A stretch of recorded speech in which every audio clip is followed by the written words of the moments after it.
नहमदुहु व नुसल्ली अला रसूलिहिल करीम। काबिल एहतराम भाइयों, दोस्तों और बुजुर्गों,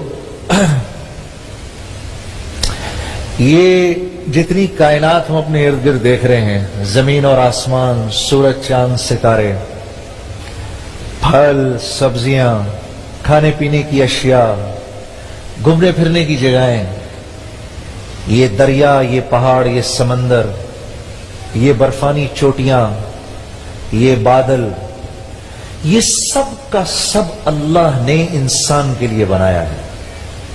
ये सब का सब किसके लिए बना है? इंसान के लिए बना है। ये सारी कायनात इंसान के लिए बनी है और अल्लाह ने इंसान को अपने लिए बनाया है। मुझे किसके लिए बनाया? अल्लाह ने अपने लिए बनाया है। हाँ, इसीलिए अल्लाह रब्बुल इज्जत कुरान में फरमाते हैं, वमा खलक़तुल जिन्ना वल इंसा इल्ला लियअबुदून। जैसे हम कहते हैं ना, ला इलाहा इल्ला, यानी नहीं कोई माबूद इल्लल्लाह, सिवाय अल्लाह के। अल्लाह फरमा रहे हैं, नहीं बनाया मैंने तुम्हें सिवाय मासवा इस चीज के कि तुम मेरे बन के रहो, तुम मेरे हो जाओ, तुम मेरे हो जाओ। या अय्युहल्लज़ीना आमनू तूबू इलल्लाहि तौबतन नसूहा, ये कुरान की एक आयत है और इसमें अल्लाह आपसे मुझसे कह रहे हैं, फरमा रहे, मैंने उलमा की मजलिस में ये बात सुनी, ऐ ईमान वालो तूबू इलल्लाह, अल्लाह से तौबा कर लो। तौबा किसको कहते हैं? लौट आने को। तौबा किसको कहते हैं? लौट आने को। ऐ ईमान वालो लौट आओ, लेकिन अब ऐसे लौटना कि फिर हमें छोड़ के नहीं जाना। इंसान की हर जरूरत उस रब से जुड़ी हुई है जिस रब ने इस इंसान को अपने लिए बनाया है।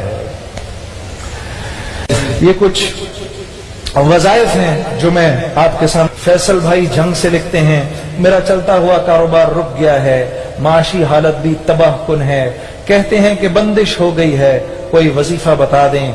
या रज़्ज़ाक़ू, जोहर की नमाज के बाद या रज़्ज़ाक़ू ए रोजी पहुंचाने वाले 100 दफा पढ़ें, आपका कारोबार चल पड़ेगा।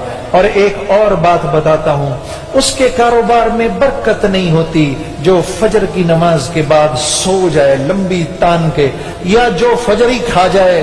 फरिश्ते आते हैं रिस्क लेके, इस सोते हुए बेनमाजी के मुंह पे मार के चले जाते हैं। जो लंबा दिन के वक्त पड़ा रहता है सोने में, अल्लाह उसके रिस्क से बरकत उठा लेते हैं। कामरान भाई लाहौर से लिखते हैं, मुलाजमत में तरक्की के लिए कोई वजीफा बता दें। या राफिऊ,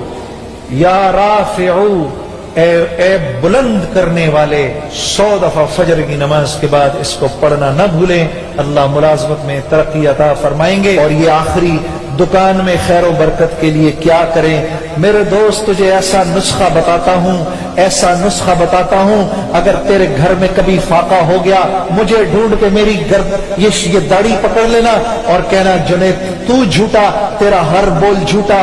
अगर तूने ये कर लिया जो मैं तुझे बता रहा हूं, तेरे घर फाका नहीं हो सकता। सैयदना उस्मान रजी अल्लाह ताला अन्हु हज़रत इब्ने मसूद रज़ी अल्लाह ताला अन्हु के पास गए, आप इंतकाल कर रहे थे, आपकी 5 बेटियां हैं।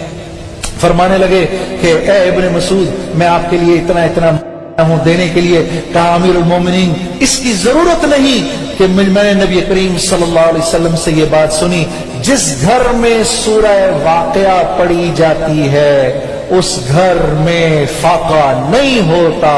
मैंने अपनी 5 बेटियों को सूरह वाक़िया सिखा दी है। व आखिरु दावाना अनिल